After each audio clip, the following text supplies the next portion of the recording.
Okay, so Power Rangers Cosmic Fury, Episode 7, Operation Seasoning. This might be one of my favorite episodes action-wise with what we got in this episode. It wasn't too crazy like the very first episode with how scale that battle was, but the fight scenes we got in this episode was really satisfying to see in this episode. Not only that, it had a lot of wacky, silly, goofy stuff, but also set up some important plot details moving forward that might happen near the big finale. So the big reveal we get in this episode is that the Morphin Masters used magic to bring Zato back to life.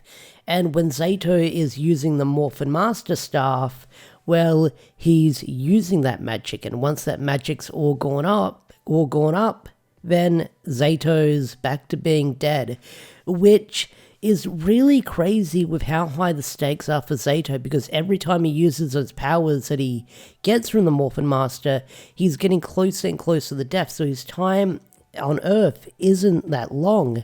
So the more he keeps using those powers, the more of his life force he's using up, which is something they teased a while ago back in episode 4, I believe, when he got absorbed by the tree, and they teased at that. But then not only that, in yesterday's episode, episode 6, when he used the staff to find Solon, he started to get sleepy, and that's one of the side effects from using these powers, is he gets really tired from using these powers, and that's probably his life force slipping away as he's slowly dying. So in this episode, you've got Heckle's plan that doesn't go according to plan as he gets captured by Squidelia, and I feel like Ryan Carter's performance as Heckle is freaking amazing in this episode. He's really good with the one-liners, really good with the banter, and he's just an overall charmer as he's playing the role as Heckle again. But not only that, we had Tarek in this episode shining. Void Knight, Void King, Tarek himself. He was freaking great. Here's this one badass moment where he's sort of fighting one of the hench people, like this bird guy that sounds like Russian Christopher Walken, and bird guy's talking a lot of shit to Tarek. He's like, you're not even a ranger, and Tarek just slices him up. He cuts him down. He does this really cool, cuts him down when he moves past and looks like he's attacked, didn't do anything, and blows him up. And then he looks at the camera and smirks, and he's like, I still got it, baby. Which was great to see, because that was a really badass moment, because he was like, oh shit, that was like the big old shit moment where Tarek was able to slice him up and show that he still got it. But I really enjoyed the fight scene we got in this episode, as we got to see Heckle becoming the Dark Ranger again, which there's been some confusion with what this ranger form is called, because it was called the Talon Ranger, then it was called the Dark Ranger, and then I heard some people call it the Spinosaurus Ranger or the Spinal Ranger, but it's just called the Dark Ranger. And we don't really get his backstory on how he became a ranger in the TV show, because according to an interview with Simon that he did on Spaces, or a Twitter thread that's floating around online, Hasbro doesn't really take the comics into accountability, or they don't even acknowledge their existence, which kind of sucks, to be honest, because I'm the big comic guy on YouTube when it comes to Power Rangers.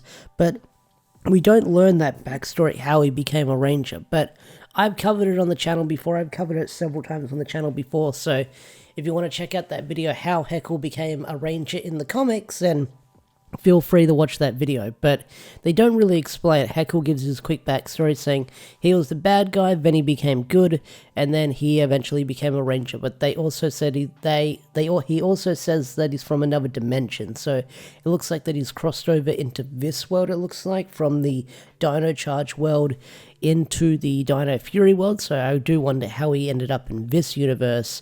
I'm guessing he heard some kind of distress signal with everything going on and decided to hop into action. So we've got that. But then again, the Dino Charge double dimension thing is such a head case within itself.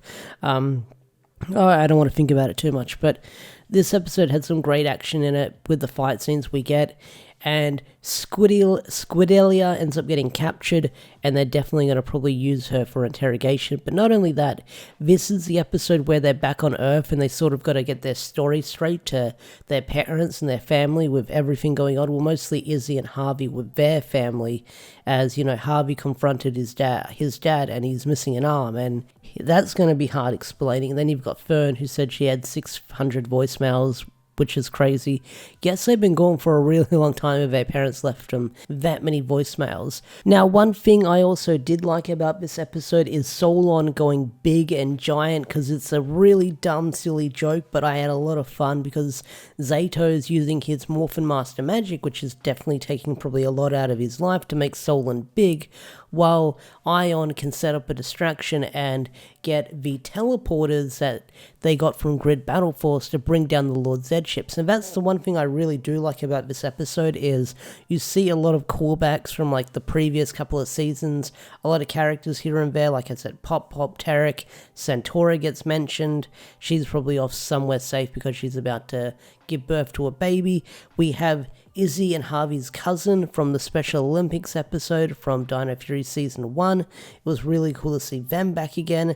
They even make a joke saying that the Zed prison wasn't as bad as like spending a weekend with frickin' Uncle Carlos, which is Izzy and Harvey's dad, which was kind of a funny joke that I got a kick out of, because that's like a fun, mean-spirited joke when you sort of spend time with people. Not a mean-spirited joke, but you know what I mean. Just a fun little banter joke, and that's what I really enjoyed about this episode. Like, there's this line where Heckle sort of says, oh, wouldn't you like to know what it's like to have friends, to like the Christopher Walken thing, and the dude's like, oh, bruto, which I feel like whenever they've got like an accent like that on a villain, it does make it a lot of fun.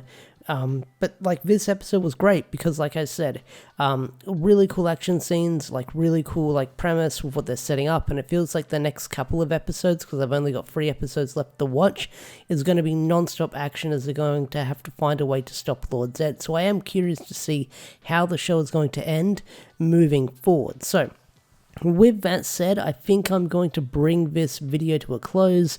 If you enjoyed this video, hit that like button, subscribe to the channel if you're new, and I will see you guys later.